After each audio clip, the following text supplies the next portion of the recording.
حضور میں اب مسٹر راجو جو کنگسٹن بارو میں کونسلر ہیں ان سے درخواست کروں گا تشریف لائیں. مسٹر راجو. السلام علیکم. وعلیکم السلام. مسٹر راجو آپ کہاں کے ہیں پیچھے سے؟ میں رہتا ہوں کنگسٹن سے. کنگسٹن میں اس سے پہلے ہم افریقہ میں رہتے تھے, کینیا میں. ہاں, اور ہمارے ماں ہندوستان سے آئے ہیں. اچھا, اب ہندو ہیں؟ ہندو ہے عقیدتاً ہندو دھرم ہے. مقصد ہمارا ایشین بھائی بہنوں کی رکھوال کرنا ہوگا. میرا سوال یہ ہے کہ قرآن, Gita, Bible, old testament, new testament میں جبھی مہان پروش کا جنم ہوا تھا تبھی ان چھوٹے چھوٹے گاؤں میں سے ان کو ندی میں سے بہا کر دوسرے گاؤں میں لے جاتے اور اس کے پیچھے وہ چھوٹے چھوٹے بچوں کو زہر پلا کر مار ڈالتے. وہ میں نے کنیکشن 2-3 ایسے پستکوں میں دیکھا, تو اس کے پیچھے یہ کنیکشن کی کیا وجہ ہے؟ I think perhaps you could express yourself much better in English. Please. Moses, when he was born, was cast down the river in a basket to protect his life, to go into the next town. Same thing happened to Lord Krishna, and the very same thing happened, I believe, in Quran. And also to what? To whom?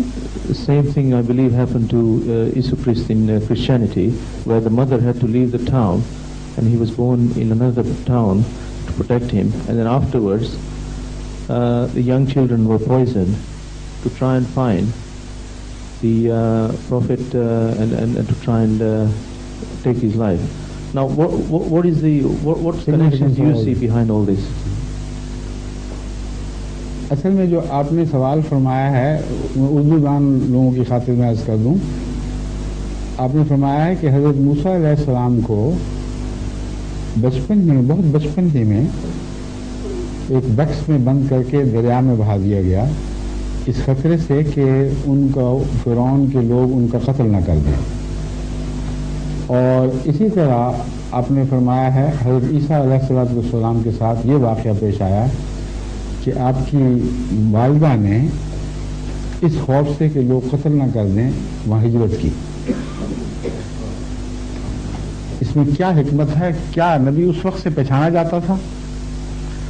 اس کا جواب یہ ہے کہ یہ جو واقعہ ہے حضرت عیسیٰ علیہ السلام کی پیدائش کا, اس کے متعلق بہت سی کہانیاں بائبل میں داخل کر دی گئیں, اور اپوکریفا میں بھی وہ بہت سی کہانیاں ملتی ہیں جن سے پتہ چلتا ہے کہ کچھ ستارہ پرست لوگ مشرق سے چلے تھے ایک ستارہ دیکھتے ہوئے. یعنی بچے کی پہچان کا یہ واقعہ ہے اصل میں. اور وہ ستارے کے ساتھ ساتھ چلتے رہے یہاں تک کہ وہ یروشلم پر آ کر وہ یا بیت اللہ پر آ کے وہ ستارہ ٹھہرا, اور عین اس گھر کے اوپر آ گیا جہاں حضرت مسیح پیدا ہوئے تھے.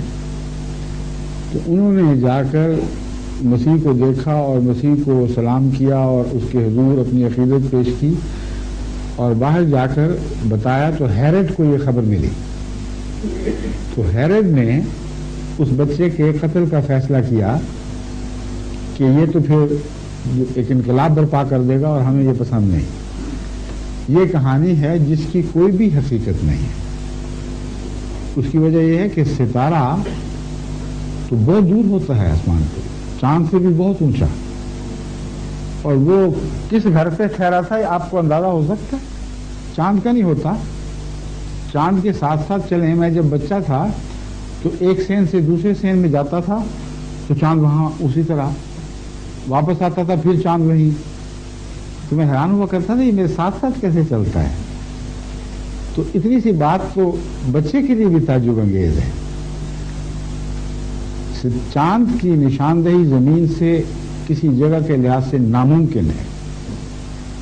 ستارہ کیسے ساتھ ساتھ چلا اور پھر وہاں جا کے ٹھہر گیا؟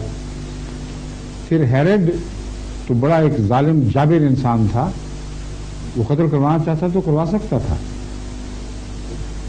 یہ واقعہ اس لیے بھی غلط ہے کہ حضرت مسیح کی پیدائش تو وہاں ہوئی نہیں, بلکہ ہجرت حضرت مریم نے پہلے کی تھی, اور جب حمل ٹھہرا ہے تو آپ پہلے ہی کسی اور جگہ تھی. وہاں سے پھر حمل ٹھہرنے کے بعد مشرق کی طرف روانہ ہوئیں اور علیحدگی اختیار کی تاکہ لوگ غلط باتیں نہ کریں. فرشتہ بن کر ایک انسان کی صورت میں آیا اور اس نے آپ کو خوشخبری دی، تو اس کے نتیجے میں آپ دنیا سے قطع تعلق ہو کر ایک طرف ہٹ گئے. بچے کی ذات کو کوئی بھی خطرہ نہیں تھا. اس کا ثبوت یہ ہے کہ جب بچہ کچھ باتیں کرنے کی عمر کو پہنچا تو خود اس کو بٹھا کر گدھے پر، اس زمانے میں گدھے کی سواری وہاں ہوا کرتی تھی، آپ واپس اپنی قوم میں آئی ہیں. قوم نے باتیں تو کی ہیں لیکن بچے کے اوپر کسی قسم کی غلط نظر نہیں ڈالی کہ اس کو قتل کر دیا جائے، نہ قوم نے نہ حاکم نے. یہ جو واقعہ ہے یہ بائبل سے 100% ثابت شدہ حقیقت ہے. وہ ستارے والی باتیں ساری کہانیاں ہیں. ٹھیک ہے.